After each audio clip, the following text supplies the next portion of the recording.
Carpini, boa noite. Montanha-russa que é o futebol, né? Porque o time tá perdendo, as avaliações são em 10 minutos, 2 gols, a avaliação certamente na cabeça de muita gente mudou. Vi a tua comemoração, inclusive na nossa frente ali atrás do gol. E aí um balde de água fria na sequência. Mas não é nem sobre necessariamente o jogo, gostaria que você comentasse por cima o jogo, tenho certeza que os colegas vão querer que você aprofunde em alguns pontos, mas pensando na sequência da temporada, vai ser a primeira semana completa de trabalho desde que começou a temporada, né? Eu acredito que a parte física esteja batendo um pouco na tua cabeça a preocupação de como trabalhar isso. Você pretende usar essa semana para recuperar jogadores, para acertar taticamente o time, os dois, pensa em utilizar mais vezes o time chamado reserva. Eu sei que vocês geralmente não gostam de falar que tem um time reserva, um time titular. Queria que você explicasse um pouquinho disso, esse planejamento também além do jogo de hoje, porque a Libertadores também está batendo na porta e causa uma preocupação um pouco grande no torcedor. Boa noite a todos. Bom, exatamente isso, é um mix de emoções. E não tem jeito, a atmosfera ela é muito contagiada em cima do resultado momentâneo da partida, do resultado final do jogo. Apesar de nós, enquanto profissionais, a gente avalia outros aspectos, né? Então nós tivemos de tudo nessa partida, né? Um início ruim, apesar que antes do gol nós tivemos 2 chances ali claras de gol, e aí faltam aqueles detalhes, falta um pouco do entrosamento, de estar toda hora tendo que modificar por necessidade, né? Depois a gente acaba errando um pouquinho no detalhe, toma o gol e não consegue se encontrar no primeiro tempo. A equipe adversária melhor no primeiro tempo. E é compreensível a chateação do torcedor, a mesma nossa. Nós sabemos como foi o nosso vestiário no intervalo.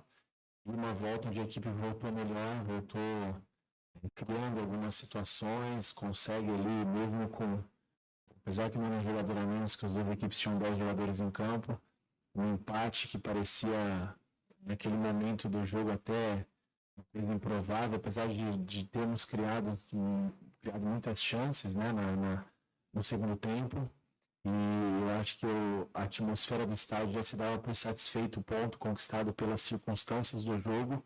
E eu também tenho essa mesma opinião do torcedor, acredito que seja na maioria de vocês. E a gente consegue o gol da virada, foi fantástico. Aquela minha comemoração foi uma maneira de extravasar o que esses caras estão sentindo. O Calheri, o Pablo, o Alisson, o próprio Diego Arboleda, o Wellington, esses caras só estavam no campo hoje porque são eles. E eles são muito guerreiros, muito valentes. Nós não treinamos de quarta para cá. O cansaço ontem, acho que foi a 48 horas pós-Santos mais acentuado de toda a temporada, justamente por seu início. O risco de se perder mais atletas ele foi muito grande. Em cima disso, nós não temos como treinar e organizar uma outra estratégia do jogo. A ideia é mexer o mínimo possível e tentar rodar atletas com um nível de jogo um pouco menor, de volume de carga, para a gente poder tentar equilibrar a parte física de uma equipe que enfrentou nós no primeiro tempo, onde estava todo mundo praticamente zerado, e foi até melhor do que a equipe titular.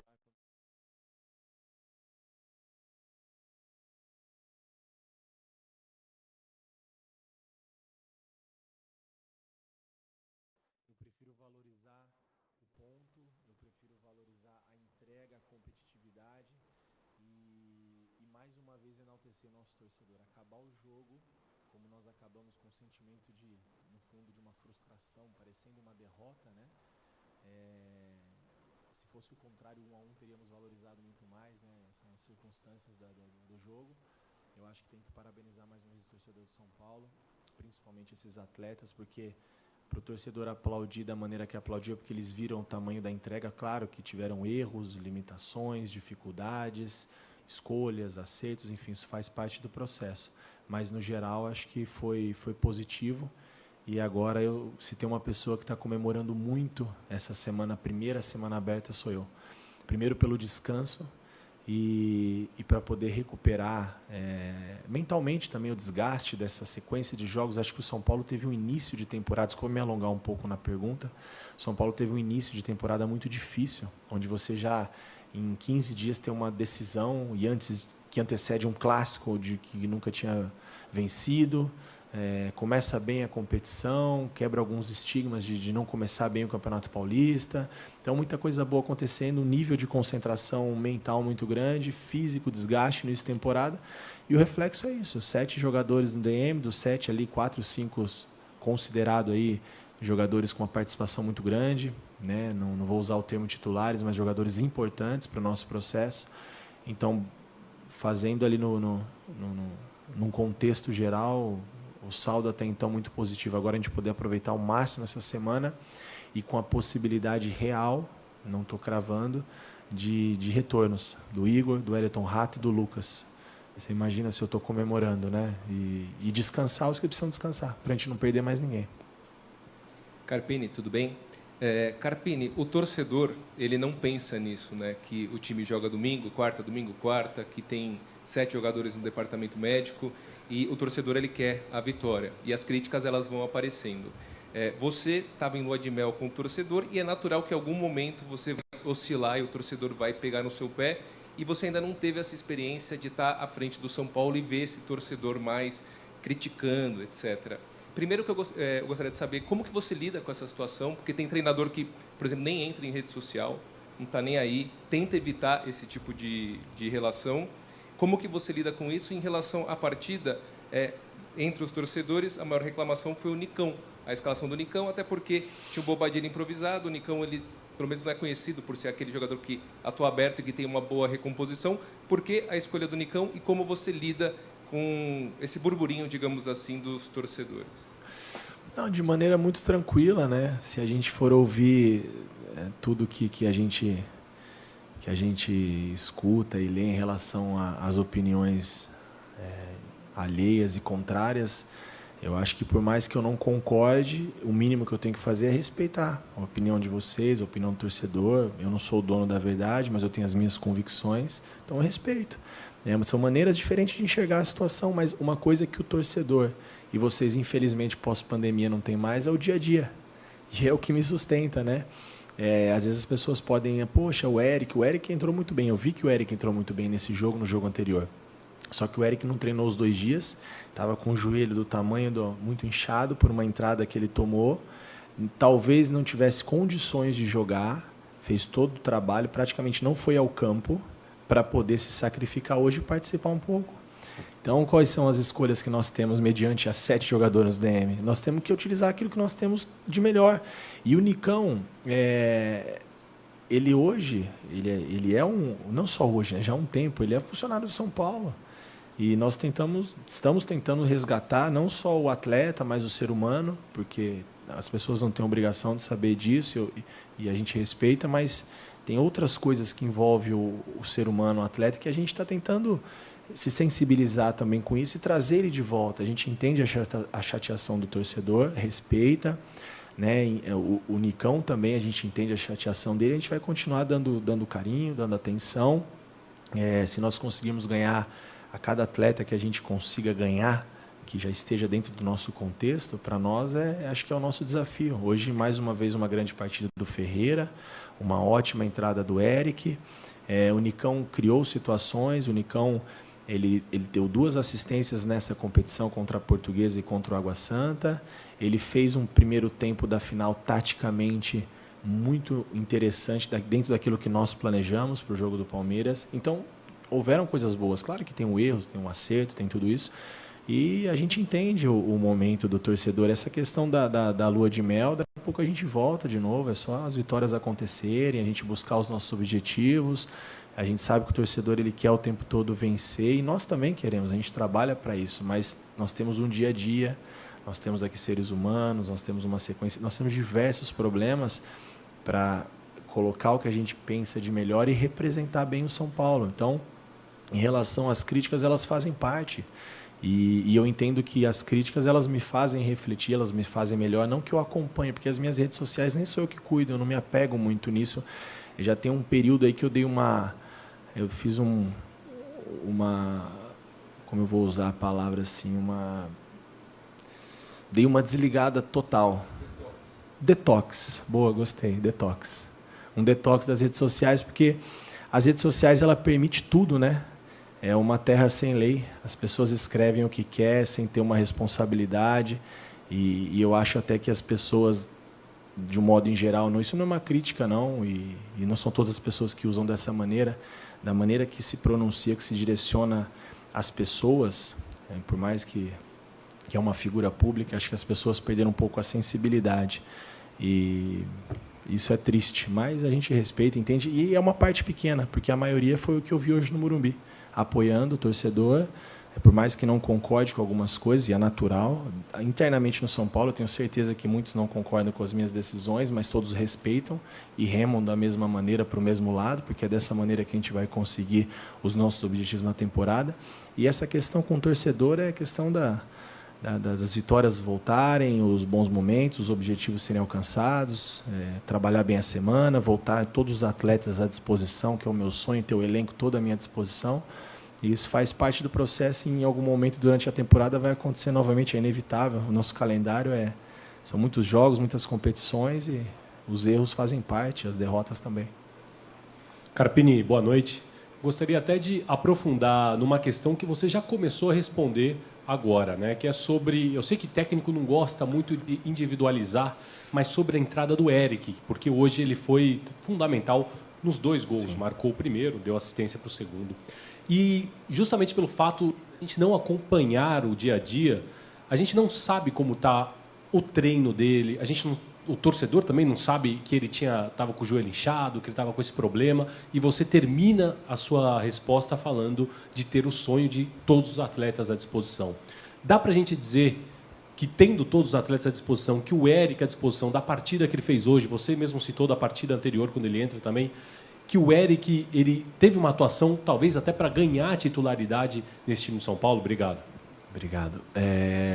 Não só ele, mas o Ferreira também, né? Foram dois atletas que nos 2 últimos jogos me chamaram muito a atenção. Fico muito feliz pelo Ferreirinha. A gente vinha conversando.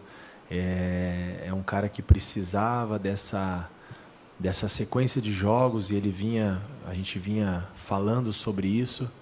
E aí teve momentos que ele entrou em jogos e não ajudou, e aí entra o meu papel, né? Seria muito fácil a gente deixá-lo de lado e criticar e colocar alguma culpa em cima do atleta, e a culpa não é deles, a culpa é minha quando não dá certo, o mérito eu divido com eles.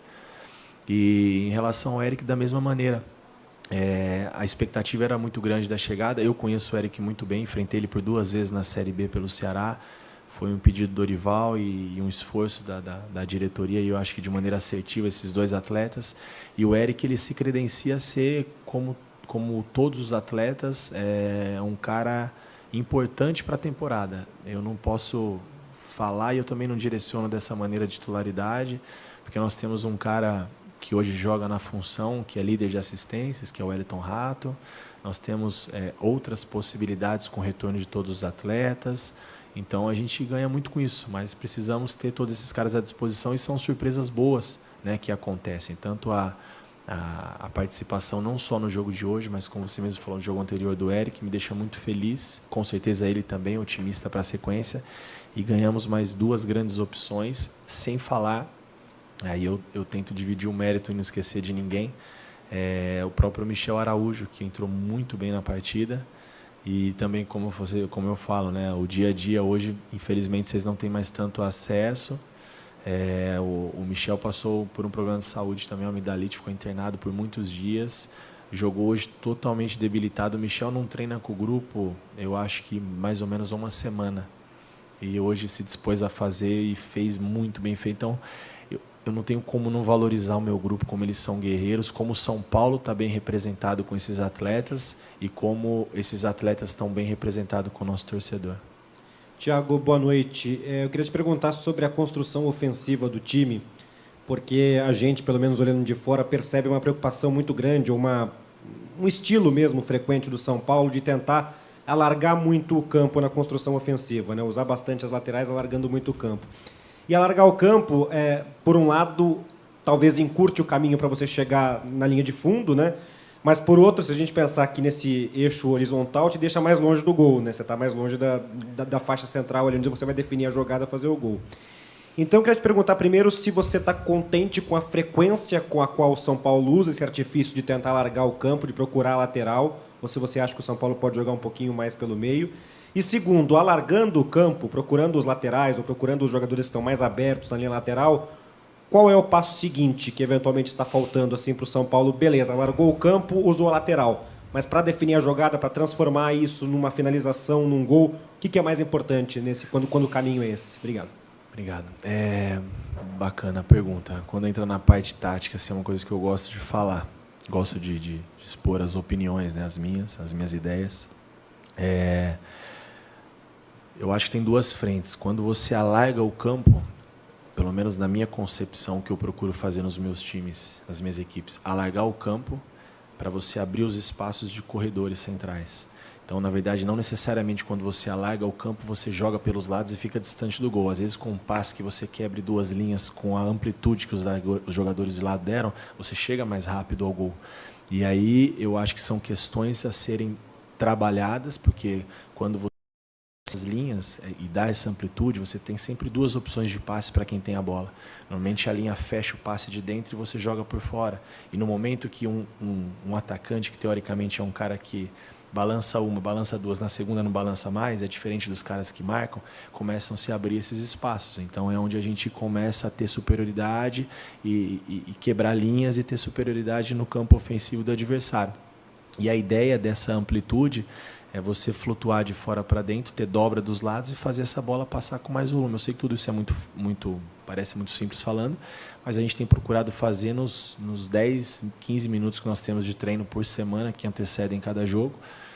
São ideias, propostas que funcionam, né? Na minha carreira eu construí muitos bons momentos dessa maneira.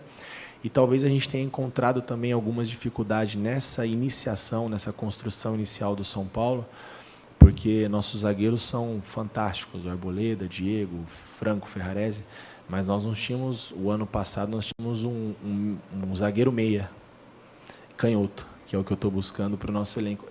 Querendo ou não, o destro, quando ele joga do lado contrário, ele fica um pouco mais torto. A circulação ela fica lenta e você acaba mostrando mais o passe quando você vai arriscar esse passe por dentro na amplitude. O canhoto não. E era o que o Beraldo fazia com excelência. Não porque ele é melhor ou pior do que os outros. Muito pelo contrário, não trabalhei com o Beraldo, mas com certeza ele é um excelente jogador porque ele está no PSG. Mas os que eu tenho aqui eu estou muito contente, são grandes jogadores, mas o fato de jogar do lado esquerdo e dar essa amplitude é onde falta um pouquinho para a gente começar a encontrar esses espaços e aí a gente ser um pouco mais agressivo. E os momentos que essa bola entra, eu acho que aí falta uma característica como hoje nós tivemos do Ferreira, do próprio Lucas, que são os caras que agridem um pouco mais a marcação e a gente consegue criar esse volume. Então é um processo de construção e que a gente precisa de um pouquinho de paciência e treino. E a gente não está conseguindo agora e ter todo o elenco à disposição. Mas eu tenho certeza que esse é um processo de construção que eu garanto que o São Paulo vai melhorar, porque isso é uma característica dos meus times. Carpini, tudo bem? Boa noite. No primeiro tempo, principalmente, eu notei que algo que vinha te incomodando, que você falou na última entrevista, que o São Paulo tinha pouca gente pisando na área, né? E eu notei que no primeiro tempo, principalmente, o Luciano estava bem próximo do ataque, né? Do Calleri, acho que um pouco mais próximo do que ele vinha estando e pisando bastante na área. Isso muda um pouco da característica do time, na minha opinião, porque o Pablo e o Alisson têm um pouco mais de responsabilidade de criar. Imagino que o equilíbrio entre ter mais gente na área e também não faltar gente na armação seja uma preocupação tua. Como que resolve isso?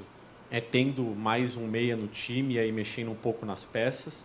Ou é treino mesmo para o Luciano ou quem quer que seja conseguir ajudar na armação, mas também pisar na área? Bom, treino, ter todas as características que nós temos no elenco do São Paulo à disposição. O Pablo é um cara que consegue fazer muito bem essa circulação, mas não é um cara que vai dar o passe de gol. Em alguns momentos pode acontecer, mas não é a primeira responsabilidade dele. A ideia do Luciano mais próximo da área é justamente a gente pisar com mais gente, esses caras de lado, Ferreira, Eric, Nicão, Rato, Lucas, independente de quem jogue, o lado contrário, preencher um pouco mais a entrada de área. Isso são coisas que a gente tem estimulado no dia a dia, no pouco treino que a gente faz. Eu acho que a gente acaba, quando a gente consegue, voltando um pouco na pergunta anterior, dando essa amplitude, abrindo as linhas de passe, a gente divide um pouco a responsabilidade da criação, porque se a gente tiver um meia e uma marcação muito forte, a gente acaba ficando um pouco enroscado o jogo, né? Então, justamente nessa função, quando a gente joga no pé contrário com o Wellington Rato, por exemplo, é um cara que divide essa criação, que ele flutua de fora para dentro, deixando esses corredores para os laterais, que nós estamos sofrendo um pouquinho sem os laterais. Então, não é característica do Bobadilla. O Wellington já faz muito bem, diga-se de passagem, faz muito bem pelo lado dele. Então, são situações que a gente consegue equilibrar. E eu não necessariamente vejo que para equilibrar precisamos jogar com os dois meias, não que em algum momento isso não possa acontecer, né? O Alisson é um cara que consegue fazer esse elo, né? Seja numa condução de bola, distribuindo pelos lados, e hoje ele fez isso mais uma vez muito bem, né? No jogo anterior, essa preocupação de ter mais gente pisando a área foi uma ideia de colocar o Juan e o Calheri. Na minha opinião, funcionou. Nós tivemos 26 finalizações, 21-6, então finalizou mais porque tinha mais gente na área, faltou a efetividade do gol, esse é um outro ponto. E em relação ao jogo de hoje, é uma coisa que eu tenho cobrado muito do Luciano, dele ter um pouco de paciência e estar mais próximo da área. É onde o cara que tem um poder de definição, tem uma capacidade técnica ali de ser decisivo em determinados momentos do jogo, mas às vezes ele tem uma ansiedade de quando a bola não passa no pé dele, de vir muito próximo do volante, e aí ele fica muito distante dessa aproximação. Então, hoje, taticamente, ele conseguiu cumprir um pouco mais disso, mas claro que a gente falta ainda essa chegada, principalmente pelo lado direito, né? Mais uma vez eu vou destacar o Bobadilla, valeu demais a ajuda que ele fez por nós, pelo São Paulo, um cara que nunca fez a função, jogar um jogo contra eles com uma equipe de Série A desse quilate, e se dispôs a fazer novamente. Então, só agradecer ele por tudo que ele tem feito por nós também. Então, acho que é mais ou menos isso. Acho que não necessariamente esse volume está só na modificação de peças, mas em alguns comportamentos que a gente precisa treinar para melhorar. Encerramos então com o técnico Thiago Carpini. Obrigado a todos pela presença. Obrigado. Uma boa noite.